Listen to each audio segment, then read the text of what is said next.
Morning. Good morning, everyone. We're streaming live on YouTube. We've got Anna this morning. Hey, Sue. Hello. Hello. Okay, I just need to do something with the...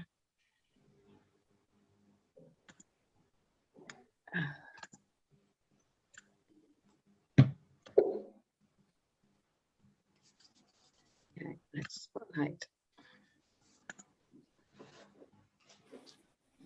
Okay, and we're away. Over to you, Anna. Thank you very much.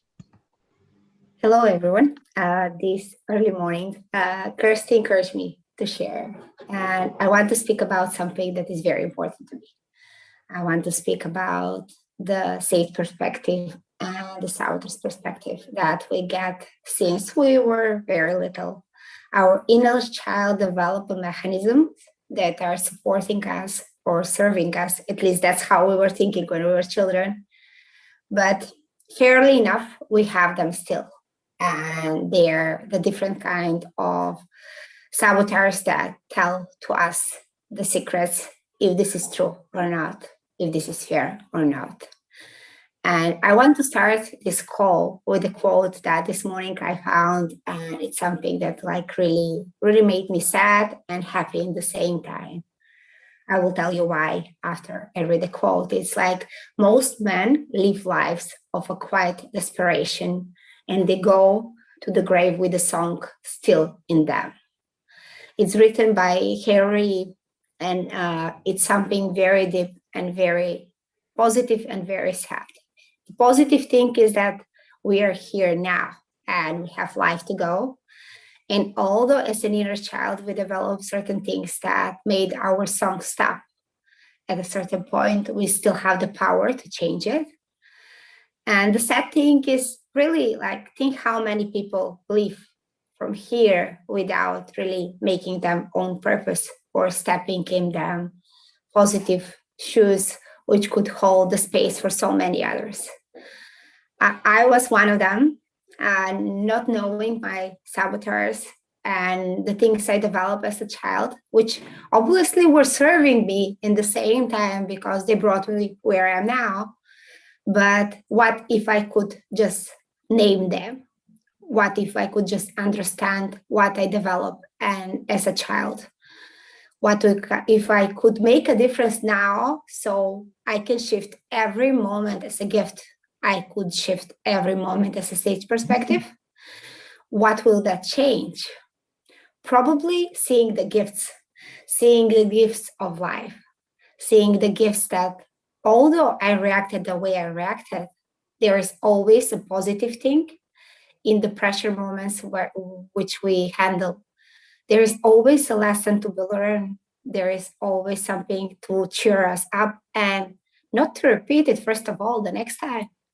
So based on the study of Shirzad Chamine, he developed different kinds of saboteurs. I can speak about my own ones, and they're all quite different. And there is nothing wrong in having them. The wrong thing is not understanding, not knowing what's in our mind, and not having the possibility of going into the sage. So almost a year and a half ago, I discovered that my main saboteur is a pleaser, which is nothing bad because I just can help others and I can be there, I can be present, I can be helpful, I can be very supportive. But what if my inner child didn't know that once I will be adult, this will be a situation that many times it will not serve me? And what if I could know how I could handle it better? So now, today in time, this pleaser is there and I don't want to change it because it's something that it's part of me. It's part of my way of thinking. It's part of my behavior. And it's something that really supports me. But the control over my saboteurs is something that is not me. I can say that my pleaser is present again and how I can communicate so it will be okay after that. So I will feel okay. I will feel happy. The saboteurs, mostly when the saboteurs are present, we have all the bad emotions because we don't know that they are present. We have anxiety, we have sadness multiple times, we have just feeling bad and not seeing the perspective. But like, what if our saboteurs are in sage? That means that we are just happy, we are cheer up, we are in alignment with our mission, we know our vision, and we have the possibility to choose. So my pleaser really does serve me because I'm here with you guys and I'm here to support others. And that's something that is in alignment with me. And I'm not crossing the border and I know my boundaries, which is helping me because I understand my sage. And I can say when my pleaser is there, I can say when my restless is there, because the restless was making me also a lot of serve and a lot of problems. I could handle more of the tasks that they are in alignment with me. But in the same time, my physical body was feeling so tired. And now I can say, okay, it's okay, the restless to get rest. So I can get it into the sage perspective. Think how powerful it will be if you could do the same, if you could understand how beautiful it is to understand your own saboteurs, to understand from where they come, why your inner child developed them. We do this in different kinds of methods. You can do this in the very, very same time with many, many different tools. But here in this particular method, it's beautiful that you can name them. You can label them and you can have the power of understanding them on all kinds of positive thinkings and all kinds of sage perspective. So I can speak much more about this.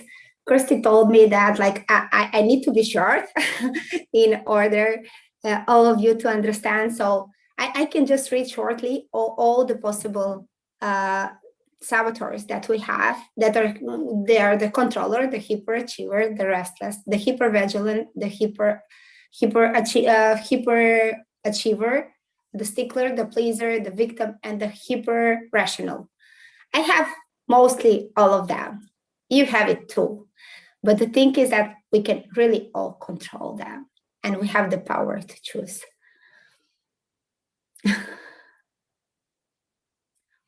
Maybe you have some questions, guys, or maybe you want to do some exercise.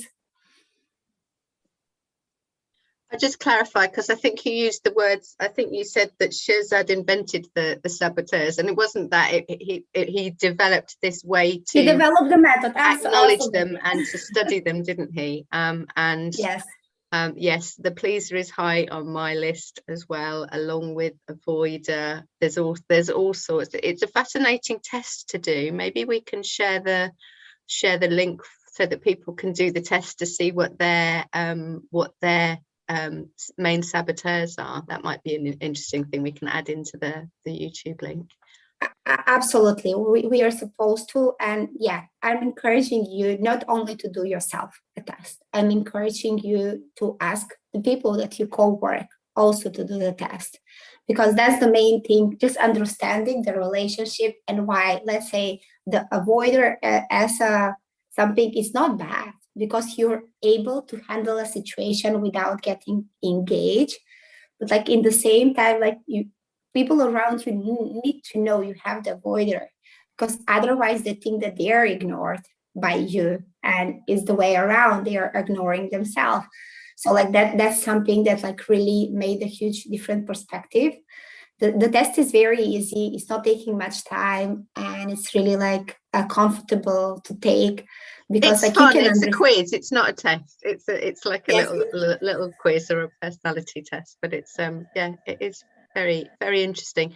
And the sage that you were talking about is the perspective where you can more easily tap into your inner powers, on the converse of tapping into your saboteurs that will do all that they can to keep you small and keep you quiet. Absolutely, I agree, Kirsty. And the thing that like really helped me, because like when I realized that my own saboteurs are already projected into my children, and I can see that my older son have the saboteurs of my husband. And I was getting angry subconsciously to him without knowing why I get angry. And I was projecting the very same situation that my husband usually do. It's just because he have the same saboteurs, he react very similarly. And this is the meaning of you understanding not only you, understanding your own children, understanding your own surrounding. Because like we really do project into others. It can be nephews, it can be children at the kindergarten, everyone we meet, we project these emotions and we have the power to shift them. And just like allowing him to be him and loving him for being him, how beautiful it is that just understanding that, okay, he developed these saboteurs, but like it's me, the responsible person here that need to understand that he's just him. And he did that to protect himself because he was missing the parent because I'm mainly with him. He was like, he wanted to be like his father. There's no a boy, like I don't know many boys that don't want to be like their father. And it's nothing wrong in that. Like I was feeling bad. I was absolutely upset when I realized like what just happened. Like I'm there, I'm present, I'm giving all of my best. He's developing this very same avoiding situation that his father does. Why? What's wrong? I blame myself. Like just nothing wrong, just understanding and allowing to be him. Would anybody else like to ask any questions or maybe make any comments? I don't know if you have a little short practice to take us through, Anna. Let's see if there's any questions first.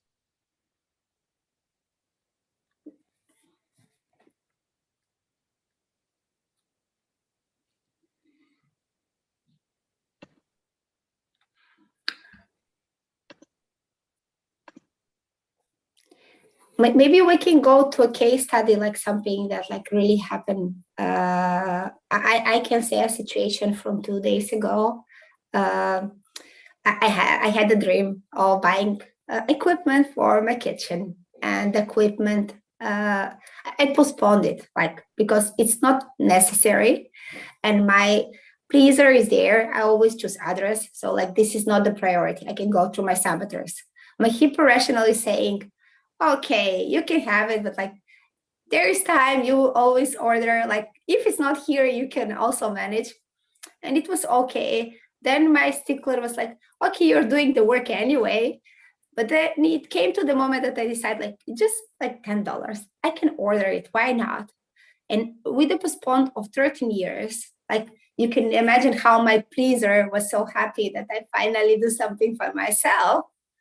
And the equipment arrived, but the courier put it in front of the door and it left on the floor. Let me just clarify. This equipment is a food mixer. It's a food blender. It's not like cupboards or anything. It's a food mixer, because I've heard this story. It's a very small food mixer. Absolutely, yeah. And it was very interesting.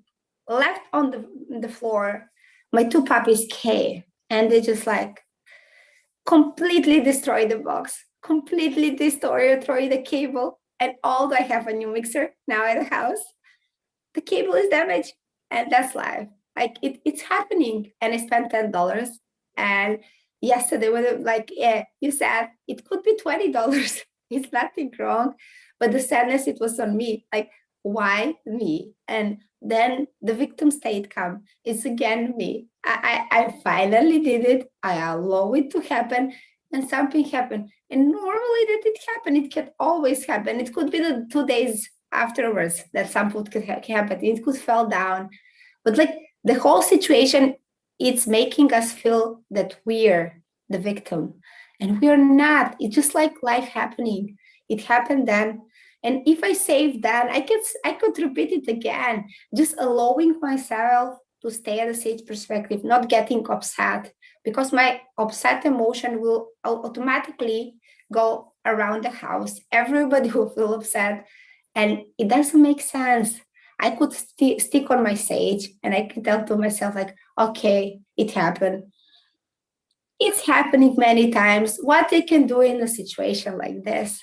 And a single situation like that is like very small, but in a matter of life, they are repeating every day, multiple times during the day. And we have the difference and the power to decide how we will behave in that situation. Sometimes it's really small thing. This is just $10, but it could be more. It could be really more. But like, what we will do if we get very, very angry? Who is that serving us? First of all, most of the situation is not serving us. And also, like, even having the money of buying many things, like being happy, it's an inner process. It's something that will feel inside. And we're at all levels of intelligence, financial status, and everything. But the feeling of feeling happy is inside of us. And we can handle this situation the best we can at the space we are. Doesn't matter of anything else.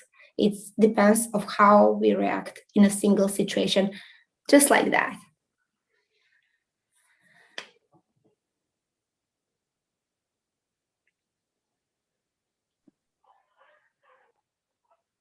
Absolutely. Would you like to lead us through a little short practice, Anna? Just okay, we can. Okay, I will just kindly ask you to close your eyes. And just for a second, inhale and exhale. Feel the breath, the air going in and out through your nostrils. Feel the temperature, maybe the smell of the breakfast that you just ate, or the coffee that is on the table nearby. Feel, is it warm or is it cold?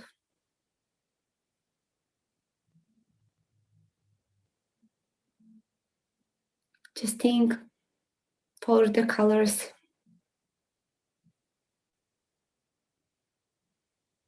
Maybe there are words coming.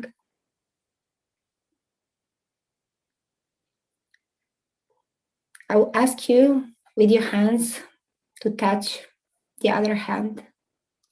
And just for a moment, feel the sensation of the touch. Slowly make a short pressure into every and each finger. And think about the feeling. How this make you feel.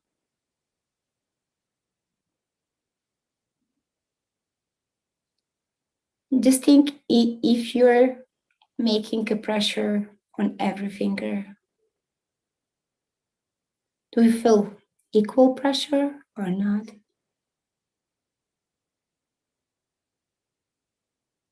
Do you feel the structure of your skin? Are your hands cold or warm?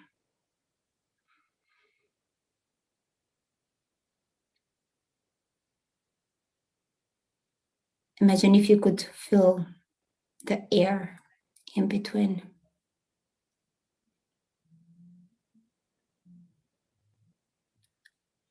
Make a small movement and see how your skin is feeling with the movement of the temperature.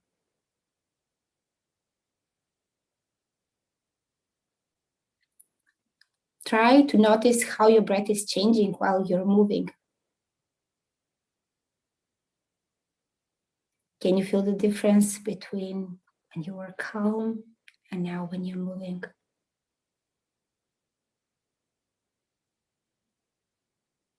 Try to hear a sound around you. Let's focus on the closest sound for a second.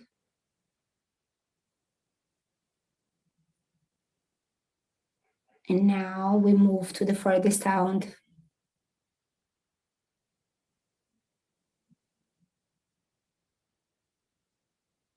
Let's return back once again to the closest sound.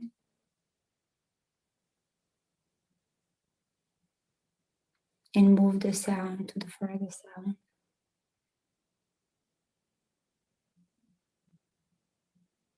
Once again, hear your breathing. Try to feel the air going inside your nostrils and going outside of your nostrils. Try to feel now your legs connected to the floor.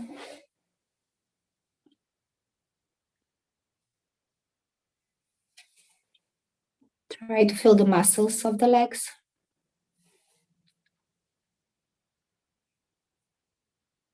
And allow your hands to get free in this moment. And I'll ask you to hug yourself. And touch your skin. Feel the love of the inner child and the grown-up person that you're now. How connected are you? Think about color that make you happy in this moment. What do you feel? How this make you feel? And once again, return to your breath.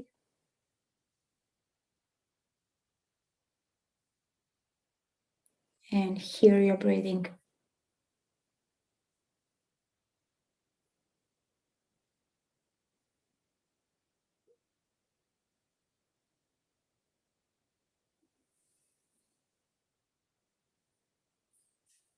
I will leave you a while quiet, and once you're ready, you can return back.